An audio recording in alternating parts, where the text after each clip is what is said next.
¿Listo? Ok, perfecto. Bueno, un saludo para los que están en casa. Como siempre les digo, esperamos verlos aquí pronto. Vamos a ir al capítulo 6 del Evangelio de Juan. Capítulo 6 del Evangelio de Juan. Y vamos a ir a ver la historia de los panes y los peces. No, ya no más. Ya la historia de los panes ya no. Se quedó atrás, se acabó. Ya no vamos a regresar a esa historia. Ya hablamos bastante, suficiente de esto. Pero vamos a seguir avanzando. Hoy vamos a arrancar, vamos a arrancar en ese versículo, pero necesito recordar algunos detalles. Así es que, Roger, vamos a irnos a Hechos, capítulo 3, versículos 19 al 21. Por favor, Hechos, capítulo 3, versículos 19 al 21. Vamos a tratar de terminar, como les decía, capítulo 6 del Evangelio de Juan. Este es, para los que han venido siguiendo toda la enseñanza, se van a dar cuenta de que este capítulo tiene algo muy particular, que es el tema que estamos tratando es un tema muy difícil. ¿Por qué? Porque habla de nosotros. Les decía que al hombre no le gusta que señalen sus errores, al hombre no le gusta que le digan qué es lo que tiene que hacer, y eso es precisamente lo que hace este capítulo, hablar de nosotros, hablar de nuestra conducta, pero, escuchen, especialmente, este capítulo 6 habla acerca de la manera en cómo nosotros pensamos que debemos relacionarnos con Dios. Ese es el tema de este capítulo, ¿sí? ¿Cómo es que el hombre piensa? ¿Cuál es la manera que el hombre piensa que debe relacionarse con Dios? ¿Sí? Y el mismo capítulo explica que la relación con Dios, esta relación con Dios, no es en los términos en los que ustedes y yo lo proponemos o lo establecemos. ¿Sí está claro? No es el hombre el que establece la forma o las condiciones para poder acercarse a Dios. Es Dios quien establece las condiciones para poder acercarse a Él. Así es que este capítulo explica, repito, que la relación con Dios no es en los términos en los que nosotros suponemos o proponemos, sino en los términos que Dios propone. Y estando aún, ya habiéndole entregado nuestra vida, ya como creyentes, como salvos, ya habiéndolo invitado a nuestro corazón, muchas veces, no sé si les ha pasado, supongo que sí, nosotros no aceptamos lo que Dios nos propone. ¿Sí está claro? Y esto nos divide, esto nos separa de Dios, incluso divide creyentes, ¿sí? E incluso divide grupos de cristianos. Hay grupos de cristianos, les dije que quería repasar un detalle que es muy importante. Hay grupos de cristianos que son más permisivos en cuanto a su conducta, ¿sí? A ver, Alex, pero ¿hay alguna norma universal que determine la forma en la que un creyente debe seguir a Cristo? ¿Hay alguna norma universal que determine la conducta general de los creyentes? Qué buena pregunta, ¿verdad? Sí, les confirmo que sí hay una, ¿sí? Y es la Biblia. La Biblia establece cómo tenemos que servir a Dios, cómo tenemos que seguir a Dios, cómo tenemos que vivir nuestras vidas. Hay cosas, por ejemplo, hay detalles de detalles, ya saben, ¿no? A la gente le gusta entrar en detalles. Voy a mencionar algunos. La Biblia, por ejemplo, la Biblia no habla de no fumar, ¿sí? Se los digo de una vez para que no me lo pregunten. La Biblia no habla de no fumar, pero sí habla de las drogas. Las drogas siempre han existido, ¿sí? Habla del alcoholismo, el alcoholismo es algo que siempre ha existido. Habla de la inmoralidad, habla de la infidelidad. Todas estas cosas siempre han existido. Habla de los odios, habla de las mentiras también. Todas estas cosas han existido y la Biblia dice que todas estas conductas están equivocadas. ¿Sí? Son contrarias a Dios. Y además de esto, la Biblia explica que todas estas conductas son parte de esa naturaleza corrompida, caída, esa naturaleza dañada que nosotros llevamos por dentro. Y naturaleza que es la primera que Dios empieza a cambiar y a transformar cuando Él entra al corazón. Esa naturaleza o ese corazón de donde salen y donde nacen todas estas cosas tan contrarias a Dios, es lo primero que Dios cambia cuando Él entra. ¿Sí está claro? Pero, repito, no siempre estamos de acuerdo en obedecer lo que Dios nos propone. Por ejemplo, no siempre estamos de acuerdo en dejar de mentir. ¿Sí? Hay personas que hacen de la mentira un deporte. ¿Cómo es que podemos empezar a dejar de decir mentiras? Es muy sencillo. Empezamos a dejar de decir mentiras cuando ustedes y yo empezamos a vivir en la verdad. Cuando ustedes y yo empezamos a vivir en la verdad, sucede algo maravilloso. Empezamos a dormir sin temor de que alguien descubra las mentiras que hemos dicho, o todas aquellas cosas que no hemos dicho conforme a la verdad. Dormimos en paz. También están los resentimientos. Estas cosas siempre han existido también. No hay nada, se los puedo asegurar, nada más hermoso que estar en paz con todas las personas que conocemos. Con todas. Y poder recibir de Dios la capacidad para perdonar a cualquiera. No hay nada más extraordinario que esto. Permitir que el amor de Dios nos lleve a olvidar todas estas cosas, todas estas faltas, todas estas heridas que alguien nos pudo haber hecho, etc. ¿Sí? Así que si yo sigo, o si ustedes y yo seguimos los principios de la Biblia, pues vamos a vivir una vida plena, satisfactoria en cualquier área, especialmente en el área emocional. ¿Sí? Pero si una persona decide mantener sus amarguras y mantener sus resentimientos, entonces cancelará cualquier posibilidad de disfrutar su vida. Se los puedo garantizar. No podrá disfrutar su vida. ¿Por qué? Porque es necesario olvidar. Es necesario perdonar en los mismos términos en los que ustedes y yo fuimos perdonados. Y en los mismos términos en los que Dios olvidó todo lo que hemos hecho. ¿Ustedes se imaginan salir de aquí, llegar a casa ahora, esta noche, arrodillarnos ahí, no sé, como cada uno lo haga delante de Dios?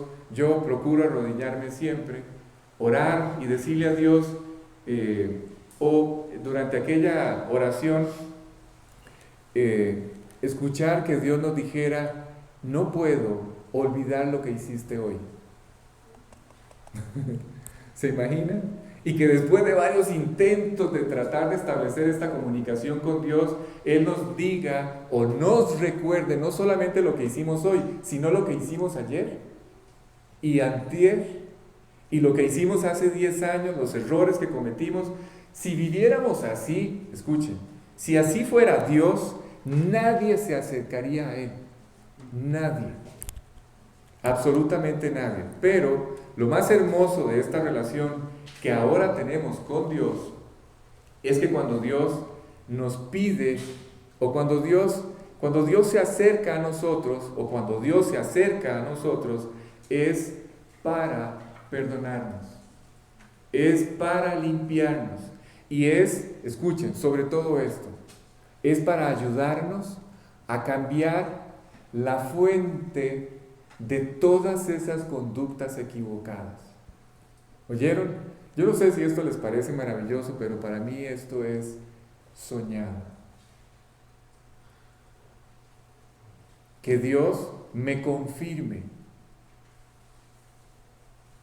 a través de un cambio completo en todas mis conductas que Él entró, eso es algo maravilloso. Claro, esto es tan maravilloso como tan grande sea la necesidad que ustedes tengan de que Dios demuestre que es Dios.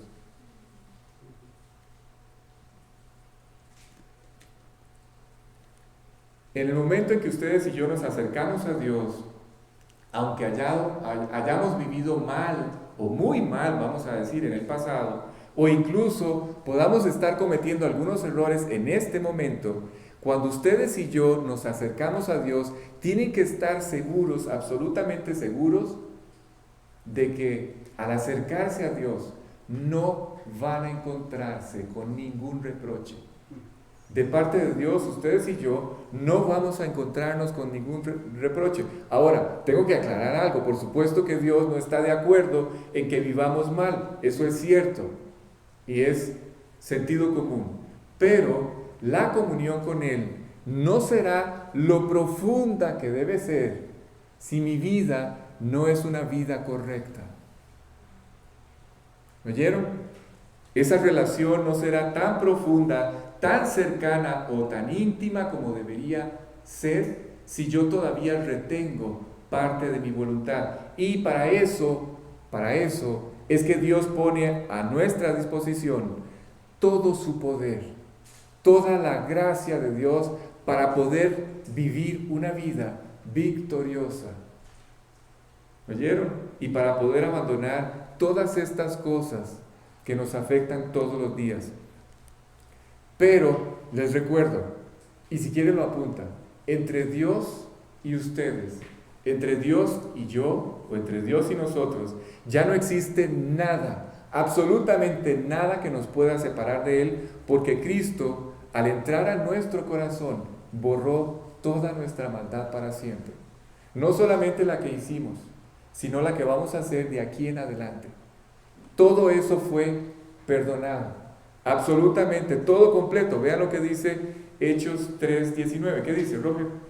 Así que, arrepentidos y convertidos, para que sean borrados vuestros pecados. ¿Ven? Borrados es borrados. Es más, dice Isaías, ¿se acuerdan de aquel pasaje en Isaías? Lo pueden buscar, está en el capítulo 1 de Isaías, creo que era el 1:18. Dice, si vuestros pecados fueren como la grana, ¿saben qué es la grana? Este color rojo intenso, así como, ¿por qué usa la grana? ¿Por qué usa este adjetivo que está asociado a un rojo muy intenso?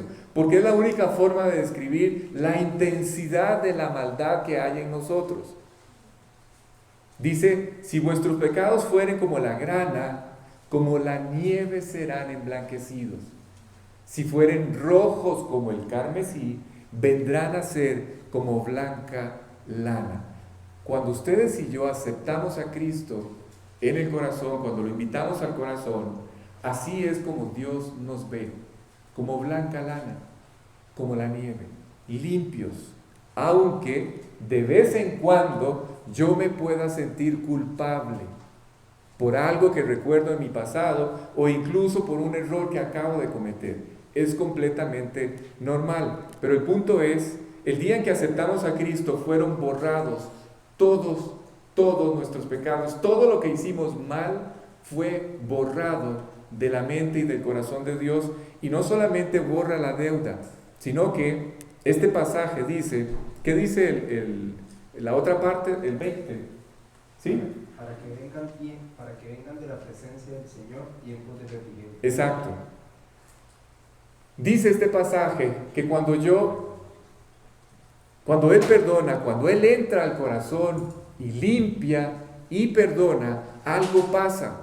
Escuchen, de su presencia del cielo, Dios manda al corazón una estructura de paz. Dios manda desde su presencia una estructura de gozo, de fe. Y esto es tan diferente a todo lo que ustedes y yo hemos experimentado o hemos vivido, que dice la Biblia que es como si algo nos refrescara. Es como si algo nos reanimara, dice, y Él dice para que vengan de la presencia del Señor tiempos de refrigerio. Todo esto que empezamos a experimentar, la satisfacción, la seguridad, la paz, el entusiasmo, la esperanza que aparece por primera vez después de muchos años en el corazón, esto es como si algo nos refrescara, como si algo nos reanimara, o dicho de otra forma, como si algo nos impulsara a seguir viviendo, y no solamente refresca nuestra vida en el sentido de la satisface, no solamente hace eso, hace una tercera cosa. Vean lo que dice el versículo 20, ¿qué dice, Rob? Y Él envíe a Jesucristo, que os fue antes anunciado. Exacto, así que no solamente borra, no solamente reanima o nos impulsa, sino que además envía a Jesucristo a vivir al corazón del hombre. Así es que todos los que hemos vuelto a nacer, todos, absolutamente todos, ante los ojos de Dios, ya estamos sin pecado, limpios, aunque algunas veces nos podamos sentir mal por algún error. Alex, a ver, si yo hice algo malo, ya como creyente, si fallé ya como creyente, ¿qué tengo que hacer? Bueno, es muy sencillo. Solamente tenemos que acudir a Dios. Solamente tenemos que ir a Dios, confesar aquel error o reconocer el error delante de Dios y una vez más apropiar el perdón que Él nos otorgó. Eso es todo. Incluye ese pecado que acabamos de cometer. El perdón que Dios nos dio incluye aún los que no hemos cometido todavía. Y pedirle después de esto que nos dé la victoria sobre esto y nos limpie. En otras palabras, sería como decirle algo así. Sería acercarse a Dios y decirle: Dios, enséñame por favor a ya no fallarte en esta área de mi vida.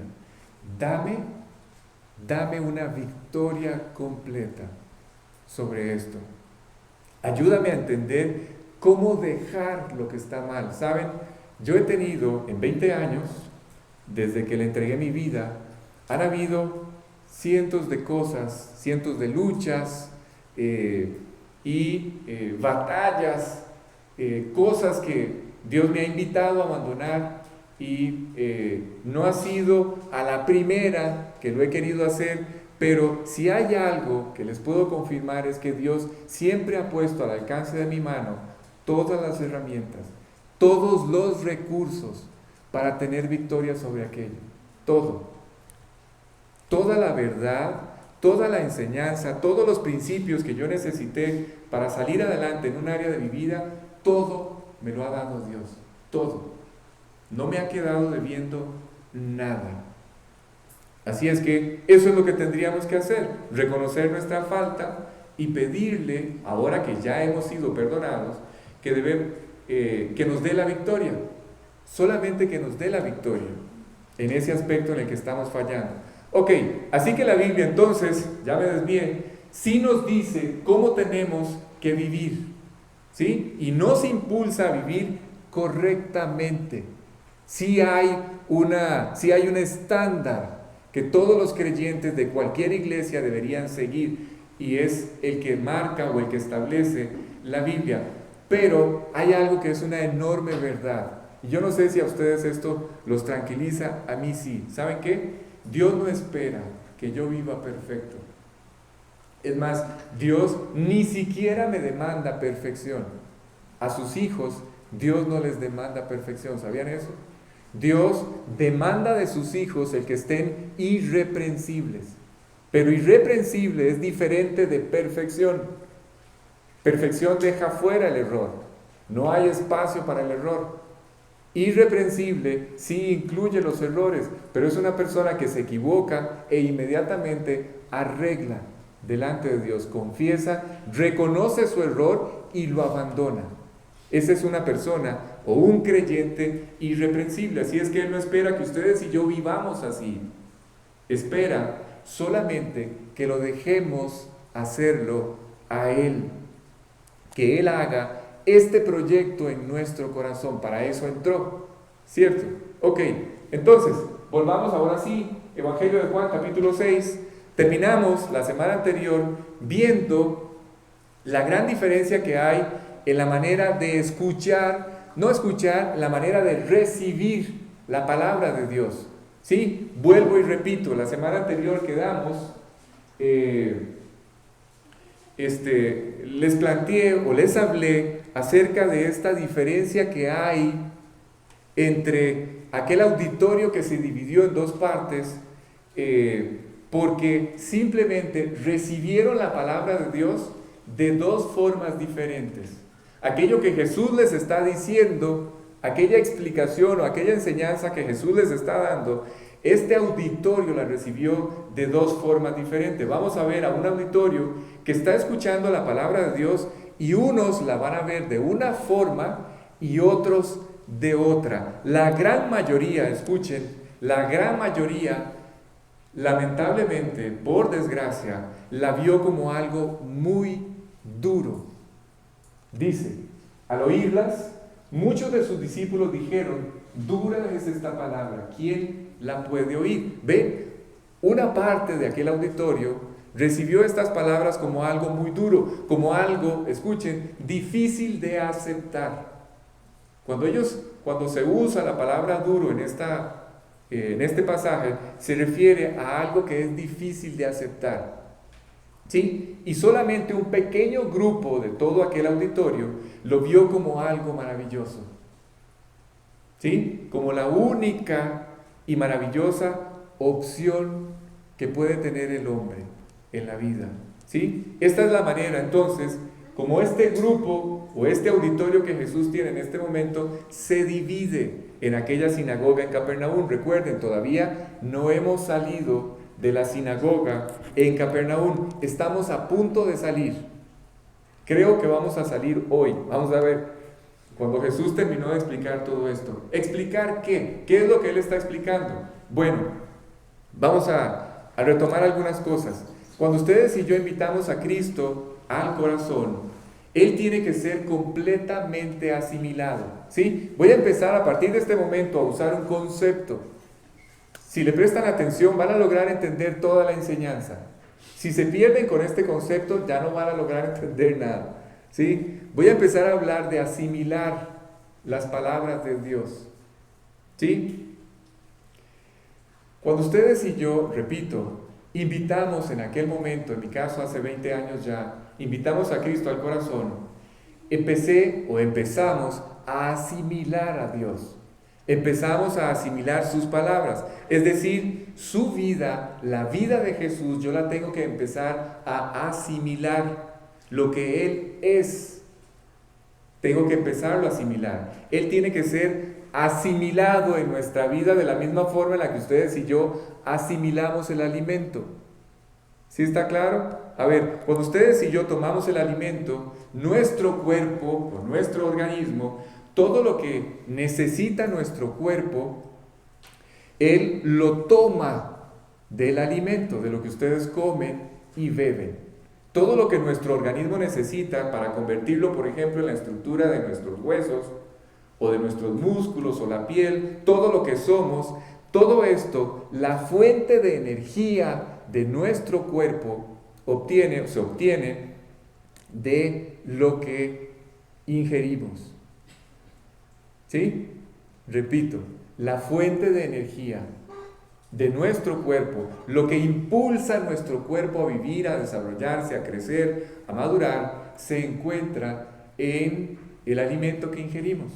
Esa es la fuente de nuestra energía. Es decir, una mala alimentación nos roba la energía. Si ustedes ven a un atleta, los atletas se rodean de nutricionistas. ¿Por qué? Porque ellos tienen una enorme demanda de energía. Así es que tienen que saber específicamente qué comen y qué no comen para poder cumplir con toda su actividad y hacerlo de la forma correcta. Exactamente ocurre lo mismo en la vida espiritual. Exactamente. ¿Qué quiero decir? Lo que Dios espera es que ustedes y yo, ya como creyentes, ya como hijos de Dios, empecemos a apropiar lo que Él dice. Empecemos a asimilarlo. Empecemos a darle la oportunidad a Dios de que Él se convierta, escuchen, en una fuente de energía. Así como el alimento es la fuente de energía para nuestro cuerpo, espiritualmente hablando, las palabras de Dios buscan convertirse en esta fuente también que impulsa todas nuestras acciones como creyentes. ¿Sí está claro? Ok. Es decir, en otras palabras, que Él mismo, el mismo Jesús, pueda vivir nuestras vidas. Ya lo vamos a ir entendiendo. ¿Se acuerdan a Pablo cuando Pablo dice, con Cristo estoy juntamente crucificado? ¿Se acuerdan? Que todos empezamos a pensar, ¿y qué querría decir esto y lo otro? Parece así, cuando ustedes lo leen, parece como si fuera un sacrificio, ¿sí? Pero no se refiere a un sacrificio, a un simple sacrificio. No, no se refiere a eso, se refiere a que el hombre que él era ha muerto. Cuando él dice, con Cristo estoy juntamente crucificado, lo que está intentando decirle es, lo que yo era ha muerto. Todo lo que yo fui ha muerto. El hombre que yo era ha muerto. Con Cristo estoy juntamente crucificado, hablando del hombre que fuimos antes de Cristo. Y dice la segunda parte del pasaje, y lo que ahora vivo en la carne, ¿se acuerdan? Lo que ahora estoy viviendo, lo vivo en la fe del Hijo de Dios. Y habla de que ahora, escuchen, ahora tiene una nueva vida. Dice, y lo que ahora vivo en la carne, lo vivo en la fe del Hijo de Dios. Es decir, lo que Pablo está intentando explicar es que lo que ahora está viviendo, o la vida que ahora tiene otra fuente de energía. ¿Sí? Es otra la fuente de energía, otro impulso, Silvia, que lo lleva a ir en otra dirección. Dios cambió su corazón. Dios puede cambiar el corazón del hombre e impulsar, convertirse él en una fuente de energía que invite a ese hombre o que impulse a ese hombre a ir en otra dirección, a vivir diferente. Es otro impulso. Y este impulso proviene completamente, absolutamente de aquella persona que ustedes y yo invitamos al corazón. Solamente proviene de él. Este nuevo impulso, esta nueva visión de la vida, solo proviene de quien ahora mora en nuestro corazón. Así que cada vez que veamos un reto en la vida, cada vez que ustedes se enfrenten a un reto en la vida, o que la vida les plantea, no se entreguen a estas cosas. A ver, no mientan, no se entreguen a lo equivocado, no se enojen. Bueno, el enojo, ¿cómo no voy a enojarme?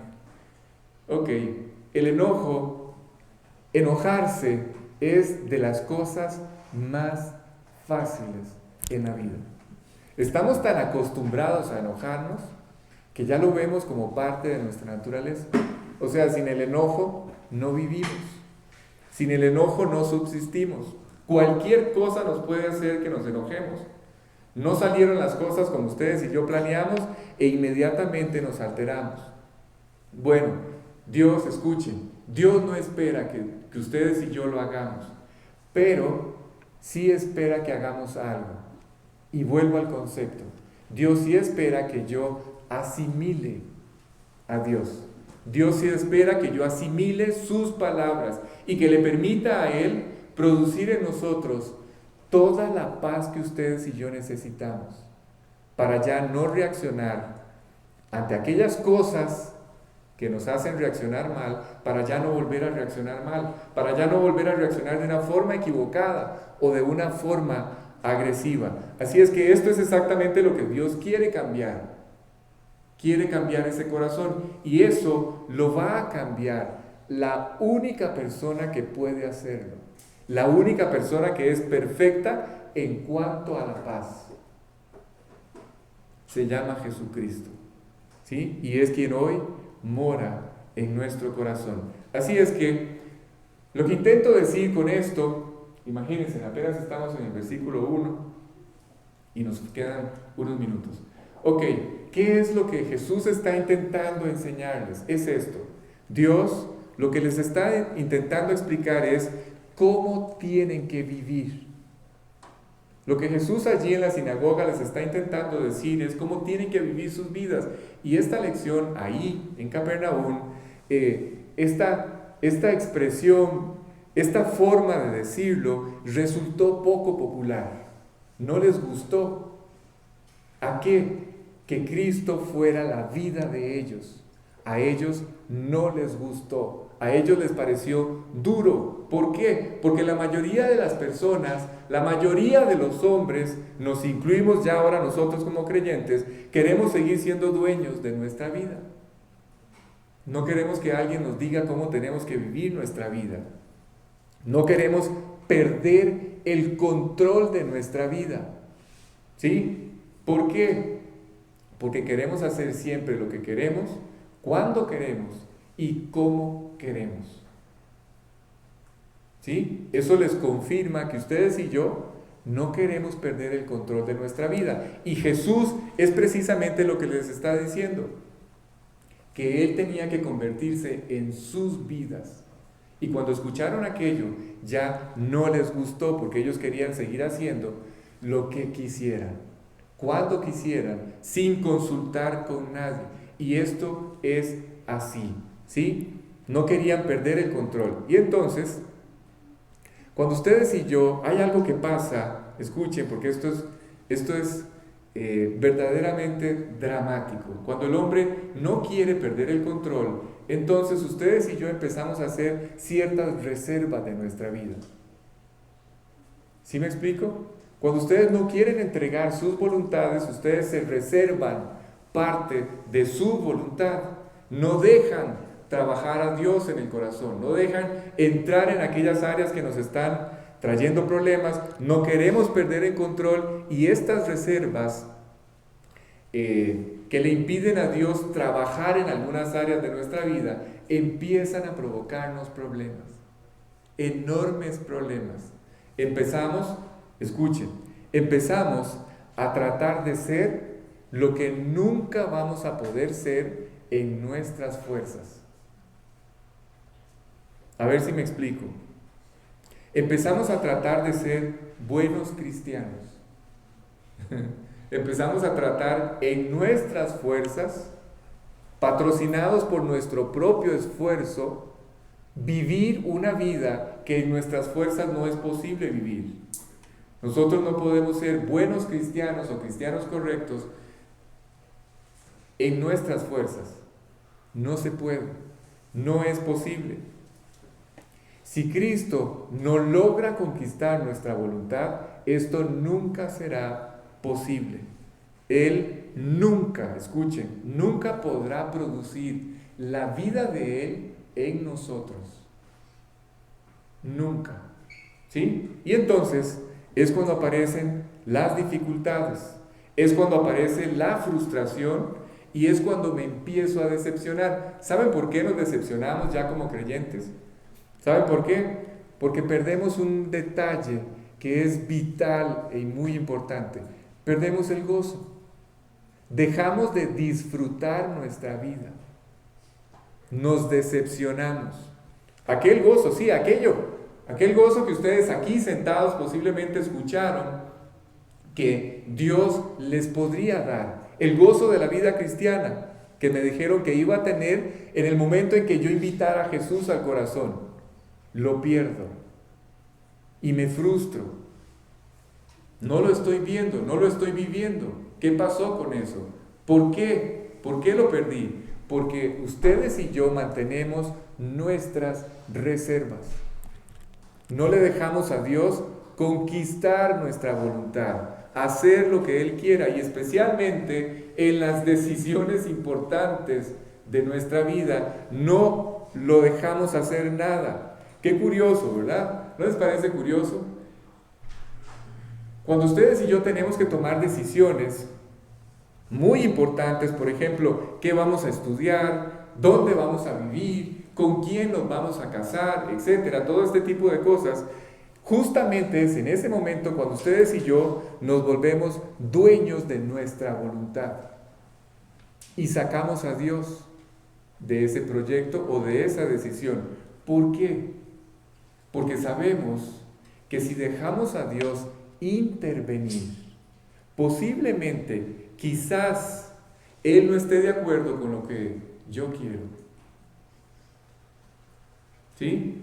Y como no confiamos en Él, ni confiamos en su amor, entonces tomamos el control de nuestra vida. ¿Sí ven la secuencia de pasos? ¿Sí? Cuando tengo que tomar una decisión verdaderamente importante, saco a Dios de la decisión. ¿Por qué? Porque posiblemente Dios no quiera o no esté de acuerdo con esta decisión que yo quiero. Posiblemente la voluntad de Dios no es la que yo estoy a punto de tomar, o de elegir, o de escoger. Y esto los va a llevar a cometer enormes errores. ¿Sí? Entonces, vamos a leer la conversación que se dio en la sinagoga y vamos a ver cómo fue que se dividió aquel auditorio entre personas que les pareció duro y difícil lo que Cristo decía y las personas a las que les pareció increíble. Dice, al oírlas, muchos de sus discípulos dijeron, dura es esta palabra, ¿quién la puede oír? A ver, ¿en qué radicaba? Lo que intento decir es, ¿en qué radicaba? Vamos a estudiar en qué radicó la manera de percibir o de recibir el mensaje por parte de este auditorio de tal forma que se dividieron. Dice este pasaje, cuando ellos dicen que dura es esta palabra, lo que le quisieron decir a Jesús es esto. Jesús, es inaceptable lo que dices. ¿Sí? ¿Qué? ¿Qué es inaceptable? ¿Qué fue lo que se convirtió en algo inaceptable para todo este auditorio? Muy sencillo, lo que ellos no querían aceptar es que ellos perdieran el control de sus vidas. Eso fue lo que se convirtió en algo duro para ellos. Entender no que tenían que comerse el cuerpo de Jesús o beberse la sangre de Jesús, porque esos son todos los versículos que nos brincamos. ¿Se acuerdan que yo les dije que íbamos a brincarnos unos pasajes? A eso se refiere. Ellos sí entendieron de la forma correcta lo que Jesús les estaba diciendo. Jesús no les estaba hablando de comerse su cuerpo o beber su sangre. No, Él no estaba hablando de esto. Lo que Él quiso decir es que ellos tenían que entregarle el control de sus vidas a Él. Y ellos no estuvieron de acuerdo. Ahora, yo no sé ustedes, yo no sé si lo que en aquel momento de mi vida, hace 20 años, yo le podía llamar control a aquello que yo ejercía sobre mi vida. No sé si era control.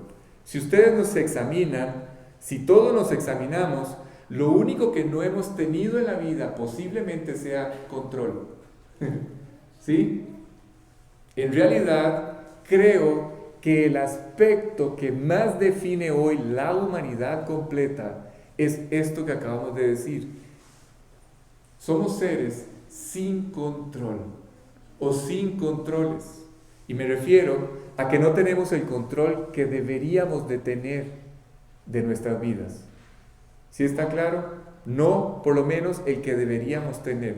Cuando hablamos de control, me refiero a hacer lo correcto.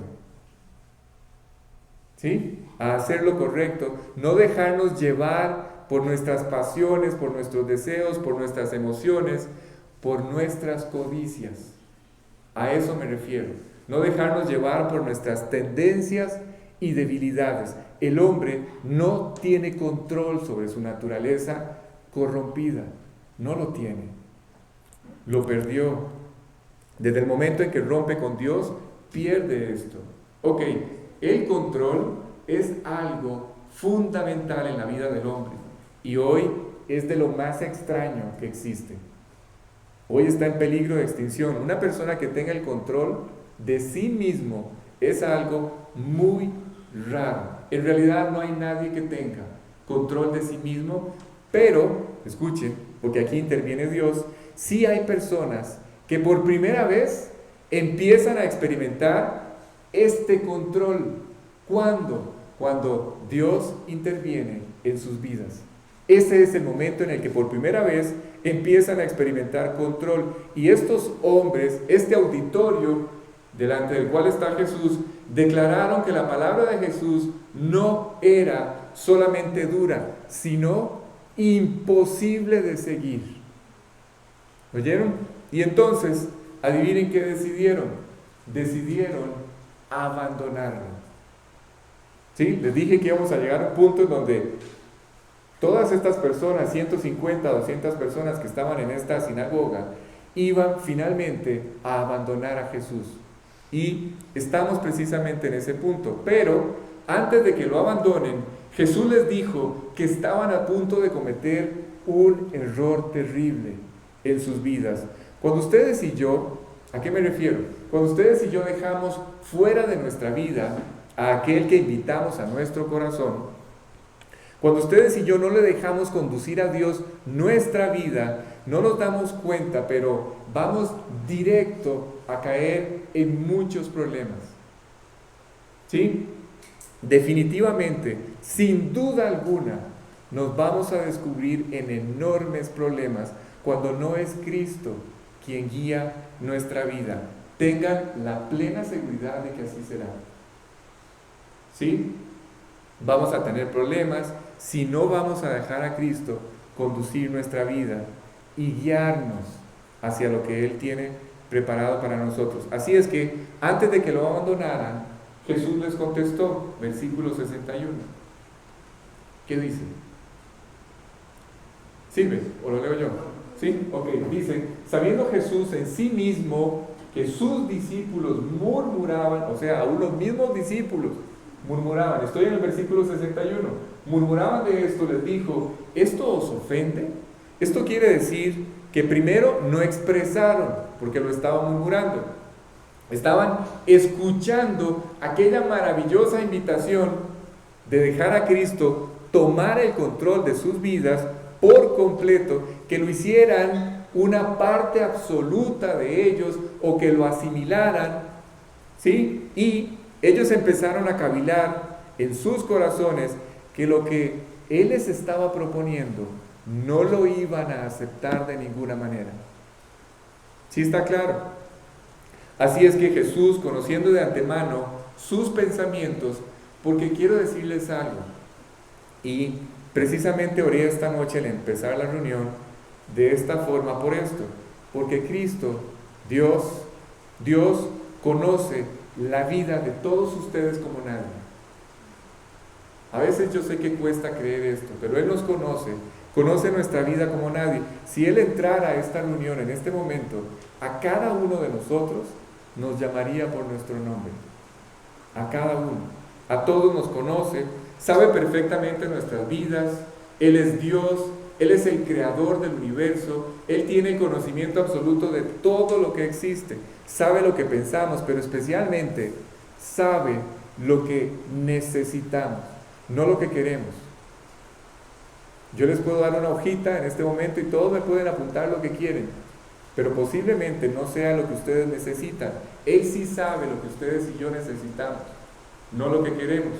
Y cuando Él dejó el cielo y vino a la tierra, se ofrece, escuchen, se ofrece como la solución y como la fuente de fortaleza y de dirección de nuestras vidas. Es la única forma en la que el hombre podrá salir adelante. No existe otra forma. ¿Oyeron? Así es que, sabiendo lo que pensaban, les hace un planteamiento. Ok, tengo unos minutos. Sabiendo lo que ellos estaban pensando, Jesús les hizo una propuesta, les planteó algo. Dice el versículo 62. Dice, pues que si viereis al Hijo del Hombre subir a donde estaba primero. Les dijo, voy a tratar de parafrasear todo lo que estamos leyendo, lo que acabamos de leer. Lo que Él les está diciendo, lo que Jesús les está diciendo es, ¿esto os ofende? ¿Por esto que acabo de decir, se ofende? O sea, les acabo de decir que ustedes tienen que dejar que yo guíe, que yo controle sus vidas, que yo gobierne sobre sus vidas y ustedes se ofenden, por esto se van a ir, por esto me van a abandonar. O sea, fueron a la reunión, pero van a tomar la decisión de romper su relación conmigo, de separarse de mí. Es decir, dicho de otra forma, les agredió espiritualmente lo que les acabo de decir. Les agredió espiritualmente el planteamiento que acabo de hacerles para que tomen la decisión de romper conmigo a partir de este momento. ¿Sí? Y Jesús les dijo, esta es la razón por la que ustedes se ofenden, o les preguntó, ¿por esto se ofenden? ¿Qué harían? ¿Qué harían si ustedes me vieran en el cielo? ¿Qué harían si me vieran volver al lugar de donde yo partí? O sea, si lo que acabo de decirles, que son simples palabras, los ofendió, ¿qué harían si ustedes me pudieran ver regresar al lugar de donde yo salí? En otras palabras, lo que Él les está tratando de decir o de llevarlos a reflexionar es que ellos tienen que comprender quién es la persona que los está invitando a dejarlo entrar a sus corazones. Es Dios. Era Dios. Este tema de la salvación es complicado, ¿saben?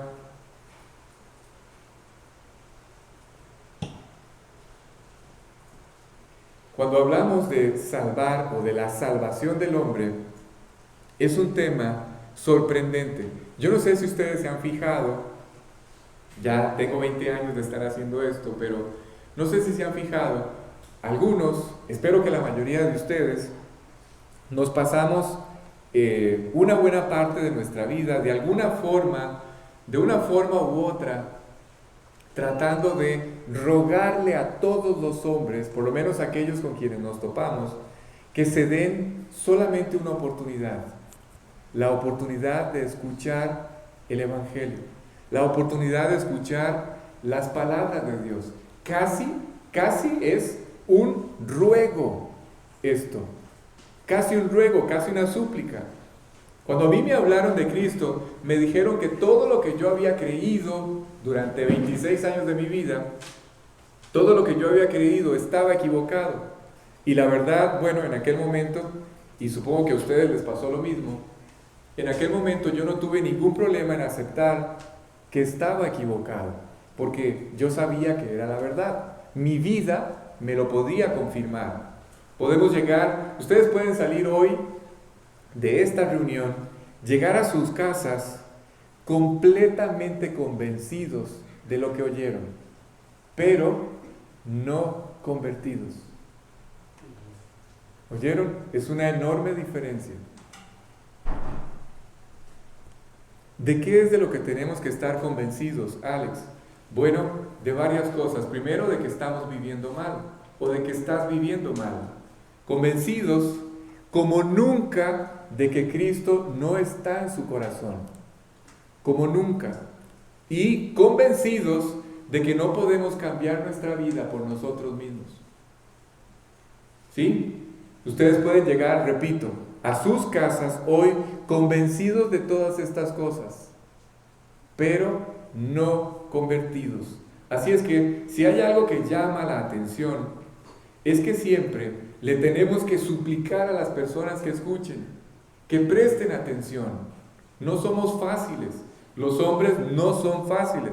Siempre tenemos que estarle diciendo a las personas que se den esta oportunidad. Siempre tenemos que estar, como dice la Biblia, ahora sí, como dice la Biblia, rogándoles en nombre de Cristo que se vuelvan a Dios. ¿Sí? ¿Por qué? Porque justamente como este auditorio, como toda esta multitud que está en esta sinagoga en Capernaum, justamente la mayoría de los hombres no vemos en Jesús realmente a la persona que está tocando a la puerta del corazón. Realmente no logramos ver a Dios en él y no logramos entender o escuchar que Él está tocando a la puerta de nuestras vidas. No logramos entender quién es la persona que nos pide que lo dejemos entrar a nuestra vida. No logramos entenderlo. Puede más lo que sabemos o lo que pensamos o lo que creemos que esta verdad que estoy diciendo. Nuestra vida ya de por sí era un desastre, estaba equivocada. Y lo único que Dios quiere es ponerle fin a esa estructura de tristeza, de dolor, de errores. Pero no lo puede hacer si ustedes y yo no estamos de acuerdo. Esta noche, si alguien escucha esta enseñanza por primera vez, quiero que entienda algo. Dios no puede entrar a su corazón si no lo autoriza a hacerlo. Si el hombre no le da la autorización de entrar a su corazón, Dios no puede entrar aún siendo Dios. ¿Oyeron?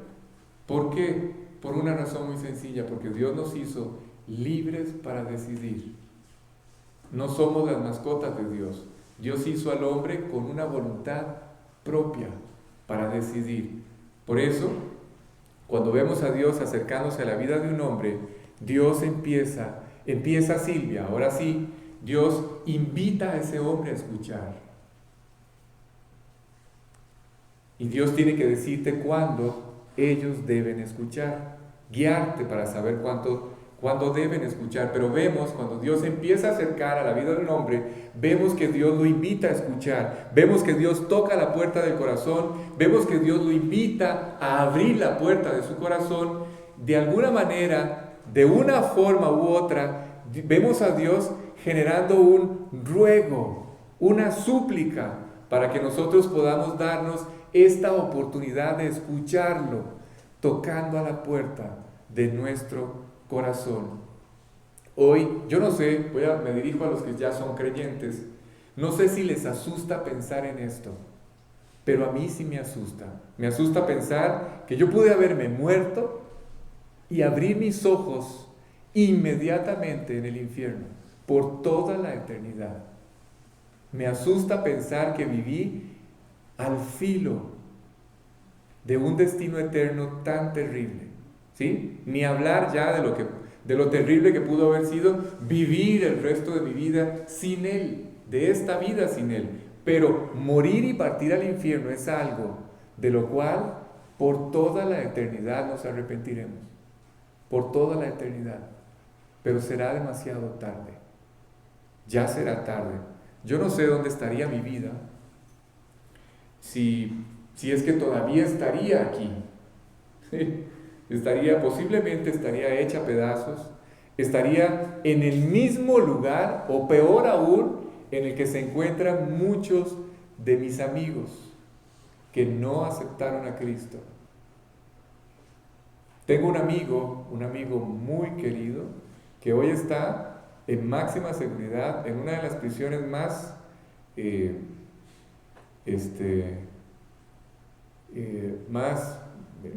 resguardadas en Guatemala, cabeza de un cartel colombiano, un amigo, un hermano del alma con el que yo crecí, toda mi infancia compartiéndola con él, y hoy está encerrado en una cárcel en Guatemala.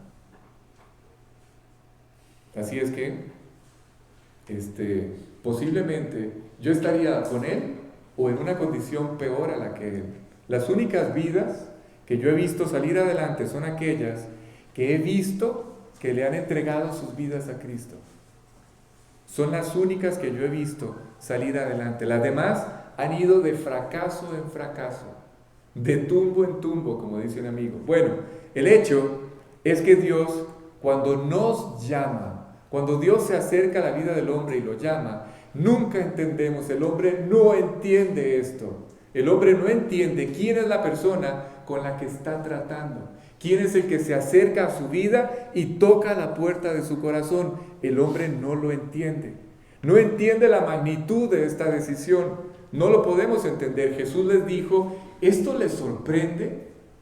¿De verdad esto les sorprende? ¿Qué harían? Me pregunto, dice él, Jesús, ¿qué harían si me vieran en el cielo como Dios, el creador del universo?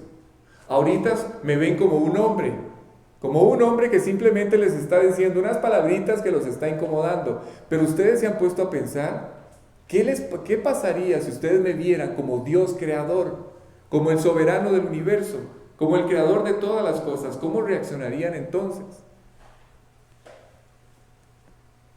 Pero les tengo una noticia, esto es imposible que suceda. Dios no se va a mostrar así, como el creador del universo. Para que el hombre pueda realmente conocer a Dios o establecer esta relación personal con Dios, con Cristo, necesita no ver el creador o ver al creador de todas las cosas. No, Dios nunca se va a manifestar así a la vida de un hombre. Pero para que el hombre pueda establecer esta relación personal con Él, lo único que necesita es dar un paso de plena confianza. ¿En qué, Alex? Bueno, en lo que Él dice que Él es y en lo que Él nos ofrece. Eso es todo, aunque no lo veamos. ¿Oyeron? Eso es todo. Lo único que Él le pide al hombre, o le pide a los hombres, es que le creamos. Que le creamos que, bueno, que Él está hablando al corazón del hombre. Si esta noche entre ustedes hay alguien que sabe que Él no está en su corazón, posiblemente ya sepa que Él está tocando a la puerta de su corazón. Y todos los que ya hemos tomado esta decisión, a veces nos sorprende pensar en esto. ¿En qué? En que Él sí está morando en nuestra vida. ¿Y cómo sabes eso, Alex? Bueno, ya se los he dicho muchas veces. Mi vida cambió. Si Él no me hubiera salvado hace 20 años, mi vida sería la misma. Él es real. El infierno existe. Él resucitó. Él está vivo y es todopoderoso. ¿Por qué? Porque mi vida cambió. La vida de ustedes cambió. Si esto no fuera real, si Él no fuera real, ustedes y yo seríamos exactamente las mismas personas. Comamos y bebamos entonces, porque nada de lo que este libro dice va a ocurrir. Pero mi vida cambió, la vida de ustedes cambió. Así es que esto confirma que Él es lo que dijo que era. Esto confirma que Él resucitó y esto confirma que hay un infierno en el futuro de aquellas personas que partan de esta vida a la eternidad sin haberlo invitado al corazón. ¿Saben? Muchas veces ustedes y yo nos hemos angustiado o nos preocupamos, pero les voy a decir algo, la persona que entró a vivir a nuestro corazón no es una persona cualquiera, no es un ser cualquiera, no es un ser común y corriente, no es alguien que a mitad del camino o a mitad del proyecto nos va a abandonar. No, Dios no es así. No es alguien que a la mitad del camino, después de que hemos decidido confiarle toda nuestra vida, nos va a abandonar. No, Él no es así. Él es el creador y Él tiene poder para sacar adelante cualquiera de las vidas de ustedes, cualquiera. Si ha sacado adelante la mía, créame que podrá sacar adelante la de ustedes. Así que en este momento Jesús los está invitando, o solamente los invita, a que reflexionen sobre la decisión que están tomando, a que se den la oportunidad de verdaderamente confiar en lo que Él dice, lo que les acaba de decir que Él es. ¿Qué fue lo que vimos que Él era? ¿Se acuerdan? Él les dijo que Él era el pan de vida. No aquel maná que cayó del cielo y sus padres murieron, siendo exactamente los mismos. No. Él era el verdadero pan de vida, es decir, la solución de sus vidas. Eso fue lo que Él les está diciendo. Versículo 63, Roger. Dice, el Espíritu es el que da vida. ¿Ven? La carne para nada aprovecha. Las palabras que yo os he hablado son espíritu y son vida. Aquí, en este pasaje, finalmente, Jesús confirma que lo que ha venido hablando, o más bien, que Él ha venido hablando en términos espirituales, no en términos literales. ¿Por qué? Porque Él viene hablando de comer su cuerpo y de beber su sangre. Él está hablando en términos espirituales, no literales. Por ejemplo, A ver si me explico. Por ejemplo, cuando él dice, Roger, por favor, pongamos Apocalipsis 3:20. Hay un pasaje para explicar este detalle, que él viene hablando en términos espirituales y no literales. Hay un pasaje en la Biblia que dice así, que dice: he aquí yo estoy a la puerta y llamo. Si alguno oye mi voz y abre la puerta, entraré a él, cenaré con él y él conmigo. El que está diciendo esto es Jesús, ¿sí? Dice que hay una puerta a la cual él está tocando, como posiblemente lo esté haciendo esta noche a la puerta del corazón de algunos de ustedes. Pero la pregunta es, ¿existe una puerta realmente en el corazón? No, no existe ninguna puerta en nuestro corazón. Pero sí existe de alguna manera desde el punto de vista moral o espiritual, o desde el punto de vista intelectual. Sí existe esa puerta. ¿A qué me refiero? Es decir, le abrimos. ¿Por qué digo intelectual, moral o espiritual? Porque ustedes son los que deciden abrirle la puerta a las ideas, aceptar ideas o conceptos. Y también ustedes son los que deciden rechazar. Ustedes deciden qué ideas o qué conceptos aceptan y qué ideas o qué conceptos no aceptan, y por lo tanto los rechazan. A eso me refiero. Así es que cuando Jesús dice: he aquí yo estoy a la puerta y llamo, él sabe que no es una puerta física, no está hablando en términos literales, pero desde el punto de vista moral y espiritual sí existe esa puerta. ¿Sí? Y esa puerta, escuchen, porque esto es maravilloso. Esa puerta, si un hombre, si alguien esta noche decide abrirle esa puerta, le va a dar a Dios toda la oportunidad de demostrarle, ahora sí, ya estando Él en su corazón, ya habiendo abierto la puerta y entrado, porque dice: yo estoy a la puerta y llamo, si alguno oye y abre, yo entro y establezco una relación personal con Él. ¿Sí? Si hay alguien que decide abrir esta puerta, le va a dar a Dios entonces esta oportunidad de demostrarle que Él es quien dice ser. ¿Quién? Dios hecho hombre. Jesús no fue un hombre cualquiera, no fue un gran líder o un gran maestro o un ejemplo a seguir. Jesús era Dios. ¿Sí? Ok. Ahora, desde luego, cuando vemos a Jesús, cuando ustedes leen los evangelios, ya casi termino, cuando ustedes leen los evangelios, ustedes no lo vemos, ustedes y yo no vemos a Jesús manifestando exactamente todas las expresiones de poder como podría manifestar un Dios creador o el soberano del universo. No, ustedes no lo ven así en los evangelios.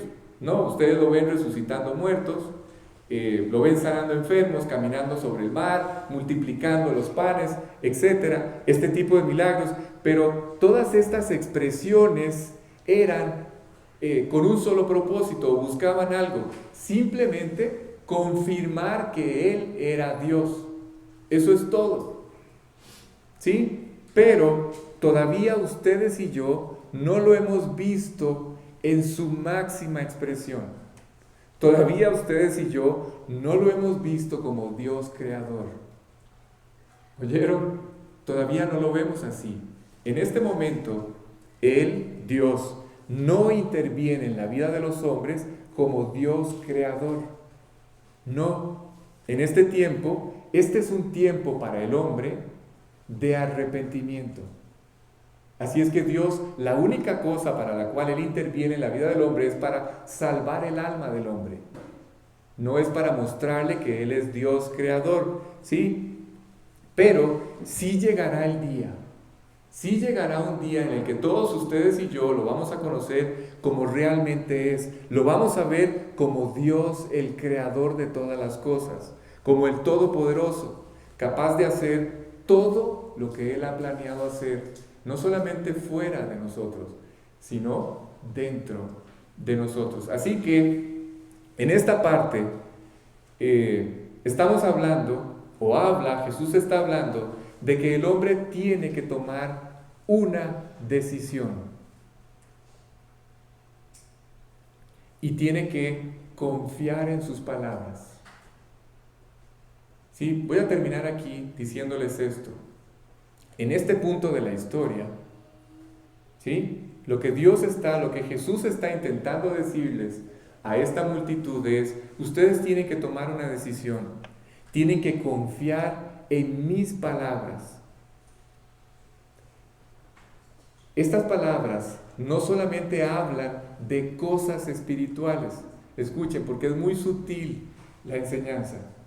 Esas palabras que Jesús les está compartiendo, esta enseñanza no solamente está hablando de cosas espirituales, sino que son la vida de nuestra vida espiritual. ¿Sí está claro? Es las palabras que Él dice o les está diciendo y compartiendo. Lo que Él intenta decirles a toda esta multitud es que sus palabras son la fuente de la vida espiritual de todos ellos. Son la fuente de su vida espiritual y de la mía. ¿Sí está claro? Ok, vamos a terminar aquí porque ya ahora sí se me pasó el tiempo.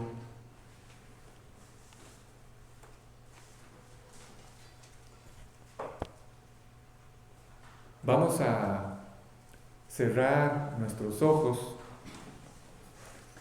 y vamos a despedir la reunión de esta noche. Todos con los ojos cerrados, con la cabeza inclinada, vamos a terminar la oración.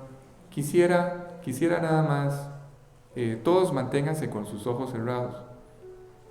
Yo no sé si todos los que estamos esta noche aquí ya hemos tomado esta decisión de invitar a Jesús al corazón, pero si hubiera alguien que no lo ha tomado, que no ha tomado esta decisión, me gustaría invitarlo a que lo haga.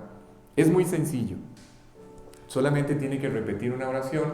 Repetir por repetir no salva a nadie, ¿sí? Pero si ustedes repiten mis palabras como si salieran de sus propios corazones, entonces dice la Biblia que todo aquel que invoque el nombre de Jesús será salvo. ¿Sí? ¿Qué tengo que hacer o qué tengo que entender, Alex? Es muy sencillo. Primero, que Dios nos ama. Hay algunos detalles, antes de orar, hay algunos detalles que debemos entender para tomar esta decisión. Primero, que Dios me ama. Luego, que el pecado me separa de Dios y de todo lo que Dios representa. Pero hubo algo, una provisión para aquel error que cometió el hombre. Hubo un sustituto que se llama Jesucristo. También tengo que entender que tengo que arrepentirme de lo que he hecho mal. Y finalmente, todas estas cosas que acabo de mencionar, tengo que entender que para hacerlas mías, tengo que creerlas por fe, tengo que simplemente confiar en esto. La Biblia dice: porque de tal manera amó Dios al mundo, que entregó a su Hijo por nosotros. Cuando digo que el pecado nos separó de Dios, es que se creó un abismo entre Dios y nosotros que solamente pudo haber sido llenado por Cristo. Él pagó nuestra deuda. Esta oración básicamente consiste en aceptar que Él pague mi deuda, que Él tome mi lugar.